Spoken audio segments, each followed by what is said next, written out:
Pakistan peoples party Bilawal Bhutto की जानिब से केनार्स मंसूबे पर सख्त तहफ्फुज़ात का इजहार।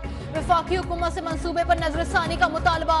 वीडियो पैगाम में कहा कि मंसूबों पर तमाम स्टेक होल्डर्स का एतमाद में लिया जाए। राय के जबरदस्ती निफाज से मनफी असर होगा। अगर सिंध और बलूचिस्तान के एतराजात नहीं सुने गए तो मंसूबा मुतनाज़ा हो जाएगा। ऐसे मंसूबे ना बनाए जाएं जो कालाबाग डैम की तरह मुतनाज़ा हों। बिलावल भुट्टो की दुबई रवानगी। पीपल्स पार्टी की सेंट्रल एग्जीक्यूटिव कमेटी का इजलास भी मुलतवी।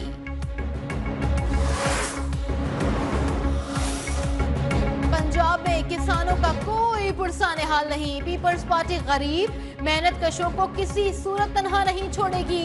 उनके हुकूक का तहफ़्फ़ुज़ यकीनी बनाया जाएगा। गवर्नर पंजाब सलीम हैदर एक बार फिर पंजाब हुकूमत की पॉलिसीज पर बरस पड़े।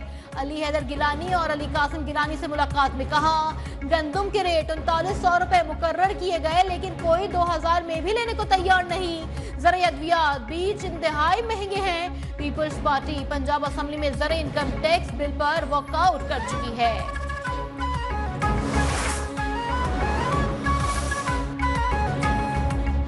तोशाखाना 2 केस में जमानत के बावजूद बानी पीटीआई की रिहाई न हो सकी। रावलपिंडी पुलिस ने 28 सितंबर को थाना न्यू टाउन में दर्ज मुकदमे में बानी पीटीआई की बाज़ाब्ता गिरफ्तारी डाल दी। एसएसपी इन्वेस्टिगेशन की सरबराही में तफ्तीशी टीम की बानी से तफ्तीश। बानी पीटीआई को आज जिस्मानी रिमांड के लिए अदालत में पेश किया जाएगा।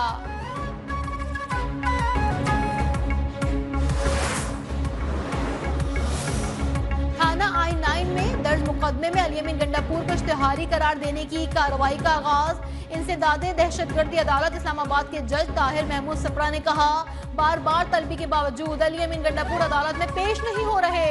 अदम हाजिरी पर फैसल जावेद, राजा खुर्रम और वासिक कय्यूम के मचलके मंसूख कर दिए गए। फैसल जावेद और वासिक कय्यूम की हाजिरी से इस्तिस्ना की दरखास्त भी मुस्तरद कर दी गई।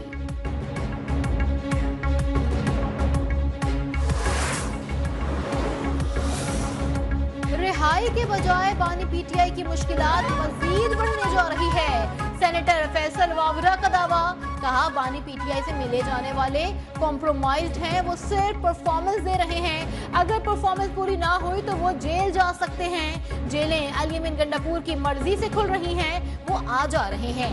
एपेक्स कमेटी में आर्मी चीफ वाजे कर चुके हैं कि वह एहतजाज और तशद्दुद का फर्क जानते हैं।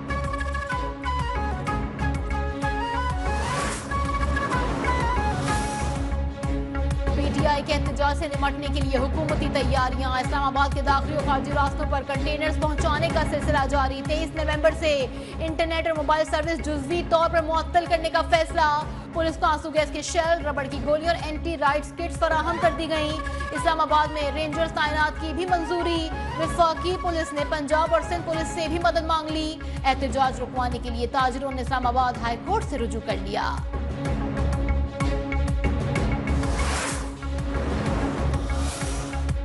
यकीनी बनाया जाए कि एहतजाज में कोई भी सरकारी मशीनरी इस्तेमाल न हो।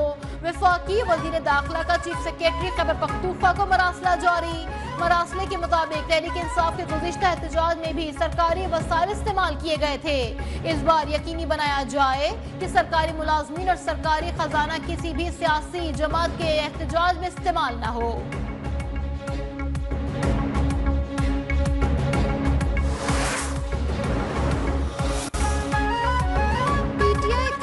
की पकड़ धकड़ से हुकूमत की हवास बाख्तगी साफ जाहिर हो रही है। सिर्फ 50 बंदे आने तो पूरे पाकिस्तान के कंटेनर इस्लामाबाद क्यों पहुंचा दिए गए?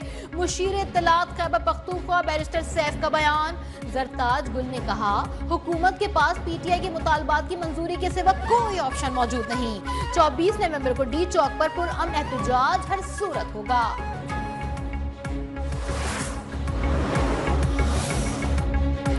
पीटीआई को कॉल का ये मुनासिब वक्त नहीं। सरबराह जेयूआई मौलाना फजलुर रहमान ने कहा, पीटीआई को पक्का हार डालना चाहिए। तहरीक इंसाफ को जल्द से मुजाहिरों का हक है। हम 14 मिलियन मार्च कर चुके हैं। हमने बड़े पुरअमन अंदाज में मिलियन मार्च किए। पीटीआई से तलखियों से हम नरमी की तरफ आ रहे हैं।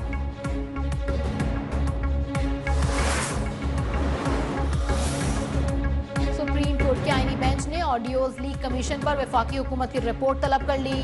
कमीशन के चेयरमैन रिटायर्ड हो चुके, एक रुकन सुप्रीम कोर्ट के जज बन चुके। नया कमीशन बना तो ये मुकदमा गैर मौसर हो जाएगा। जस्टिस अमीनुद्दीन के रिमार्क्स। अटॉर्नी जनरल ने कहा कमीशन के लिए कानून मुशावरत का पाबंद नहीं होता। जस्टिस अमीन ने कहा चीफ जस्टिस कमीशन के लिए जज देने से इनकार कर दे तो फिर क्या होगा? अदालत की अथॉरिटी को अंडरमाइन होने नहीं देंगे।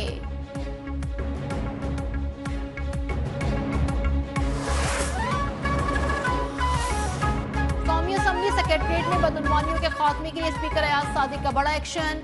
जालसाजी और फ्रॉड से तरक्की हासिल करने पर एडिशनल सेक्रेटरी ओहदे से बरतरफ। इल्जाम दुरुस्त साबित होने पर एडिशनल सेक्रेटरी मोहम्मद यासीन सलीमी को ओहदे से फारिग कर दिया गया।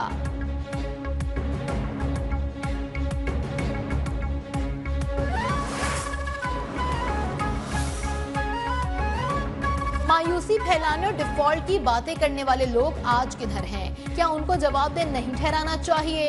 कोई चीज बशमूल सियासत मुल्क से मुकद्दम नहीं। मुझे पाकिस्तान के रोशन और मुस्तहकम मुस्तकबिल पर कामिल यकीन है।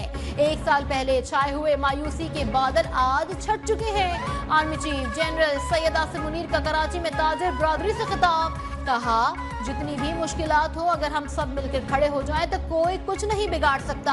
आप अपना पैसा लेकर पाकिस्तान आए, आवाम भी कमाए और मुल्क भी तरक्की करे। पाकिस्तान की डिजिटल सरहदों की हिफाजत और आवाम की डिजिटल सिक्योरिटी रियासत की जिम्मेदारी है।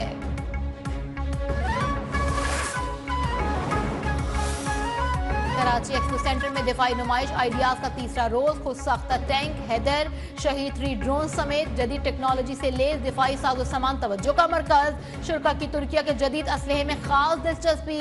9mm बोर पिस्तौल के मुख्तलिफ मॉडल्स की नुमाइश।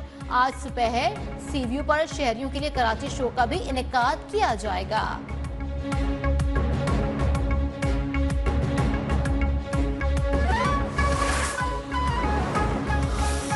वजीर दाखिला मोहसिन नकवी से बरतानवी नायब वजीर खारजा हिमेश फॉल्कनर की मुलाकात। पाकिस्तान और बरतानिया के ताल्लुकात के फरोग के लिए मुश्तरका इक़दाम और मुख्तलिफ शोबों में ताउन बढ़ाने पर इत्तेफाक। दो तरफा और इलाकाई उमूर पर मजबूत हम आहंगी की जरूरत पर जोर।